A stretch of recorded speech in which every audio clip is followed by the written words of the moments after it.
Now, part of the problem with the media, of course, is they talk about a free press. Tell me, does a free press, that is, a press that's really interested in trying to report the news, does it hire overwhelmingly people from a prior administration? There's a great piece, I believe it's at the Daily Caller. And by the way, Chuck Todd over Meet the Depressed and NBC has decided that the Daily Caller is not a real news outlet. Chuck Todd of the staff of Tom Harkin, former left-wing kook Democrat senator from Iowa, and his wife is an active Democrat. Chuck Todd now gets to decide what is or is not a news organization. Maybe Chuck Todd can provide us with a definitive definition. Maybe he can do that. But who the hell died and named him the king of the media?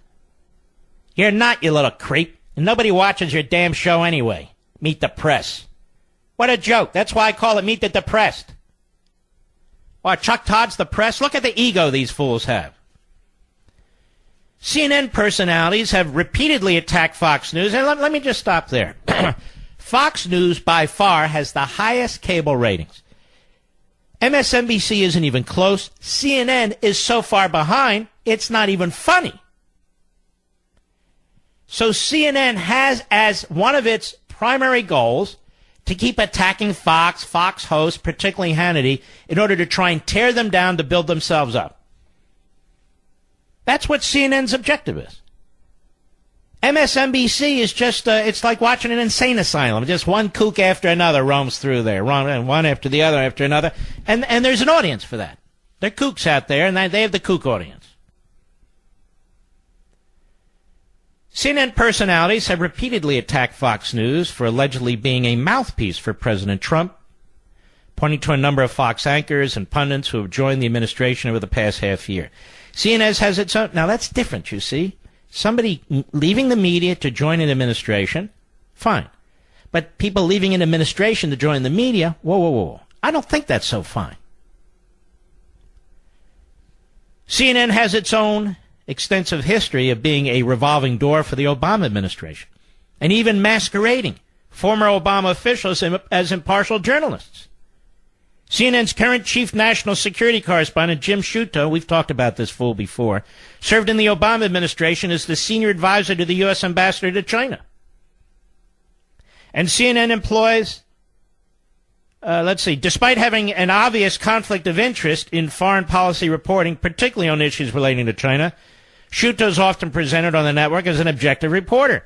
He's reported on the Iran deal, the United States deal to save China's ZTE, other international stories without CNN ever indicating Sciutto's bias. And Sciutto's bias, as part of the Obama administration, has made its way into his reporting before. In 2017, Sciutto claimed that the Obama administration cared more about, quote, civilian casualties, unquote, than the Trump administration. In February 2018, he falsely claimed that the Steele dossier was first funded by Republicans and refused to issue a retraction or correction after the Daily Caller pointed out his mistake. This May, he made sure to point out that the closest U.S. allies opposed Trump leaving the Iran deal. John Kirby, who served as the State Department spokesperson and Pentagon press secretary during the Obama administration, appears on CNN as a military and diplomatic analyst. Kirby's always identified by his former titles while appearing on the network, but CNN often fails to identify his connection to Obama. Kirby was never identified as an Obama official during a July 11 appearance, as he slammed Donald Trump for not denouncing Russia strongly. While Kirby's role is to provide political commentary, not objective reporting, it is odd that he's afforded free rein to attack the president without viewers ever being informed about his political associations. CNN Justice reporter Laura Jarrett boasts a familial connection to the Obama administration. Her mother is Valerie Jarrett, former senior advisor to Obama. Jarrett's biography indicates she had no reporting experience prior to joining CNN, yet the network tasked her with covering Trump's Department of Justice. According to the Media Research Center, CNN has conducted at least 7 interviews with Valerie Jarrett, wherein the host never disclosed that her daughter works for the network. CNN's cozy relationship with the Obama White House has worked in the opposite direction as well. In 2009, Sasha Johnson, a senior political producer of the network, left to join the administration as press secretary for the Department of Transportation. During her time at CNN, Johnson covered the 2008 Obama campaign extensively. After 10 and a half years at CNN, which included 3 presidential campaigns, I'm ready for a new challenge and ready to fulfill another career goal. The opportunity to work in public policy, Johnson said in an email to colleagues at the time of her departure. Also, former CNN war correspondent Anish Raman quit his job and became an intern for the Obama campaign in 2008, eventually serving as Obama's domestic policy speechwriter. To bear witness up close to that kind of historic campaign and to be part of it, even in a small way, was something singular, Raman said in an interview with Assam News. In addition to serving as objective reporters and analysts, other Obama officials joined CNN to provide partisan political commentary. Former senior advisor for strategy and communications, Dan Pfeiffer. Former press secretary Jay Carney. Former national security advisor Samantha Vinograd. Former deputy national security advisor Tony Blinken have all served as CNN contributors or analysts at one time or another. CNN also recently hired former director of national intelligence James Clapper after he was suspected of leaking classified information to its journalists.